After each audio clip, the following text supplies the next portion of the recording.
여러분은 언제 주식을 사야 한다고 생각하시나요? 시장이 좋아 보일 때일까요? 아니면 모두가 돈을 벌고 있을 때일까요? 놀랍게도 역사상 가장 성공적인 투자자 중 한 명인 존 템플턴은 정반대의 이야기를 했습니다. 그는 이렇게 말했습니다. 강세장은 비관 속에서 태어나 회의 속에서 자라고 낙관 속에서 성숙하며 행복감 속에서 죽는다.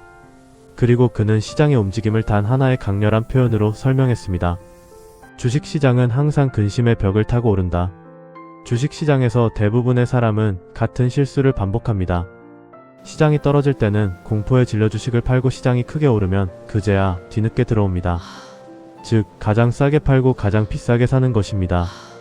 왜 이런 일이 반복될까요? 그 이유는 단 하나입니다. 감정 때문입니다. 공포, 탐욕, 불안, 기대. 투자 시장은 사실 숫자의 게임이 아니라 인간 심리의 게임입니다. 존 템플턴은 이 인간 심리를 이해하고 있었습니다. 그는 투자 시장에서 가장 중요한 순간을 이렇게 설명했습니다. 근심의 벽. 이것은 투자자들이 가장 비관적이고 절망적인 순간을 의미합니다. 뉴스는 온통 나쁜 이야기뿐이고 경제위기, 금리 상승, 전쟁, 불황. 사람들은 이렇게 말합니다. 이번에는 정말 끝났다. 하지만 바로 그 순간 역설적으로 가장 큰 투자 기회가 찾아옵니다. 시장은 자연처럼 사계절의 사이클을 가지고 있습니다. 겨울은 비관 단계로 시장은 깊은 겨울에 들어갑니다. 투자자들은 시장을 떠나고 주가는 바닥을 향합니다.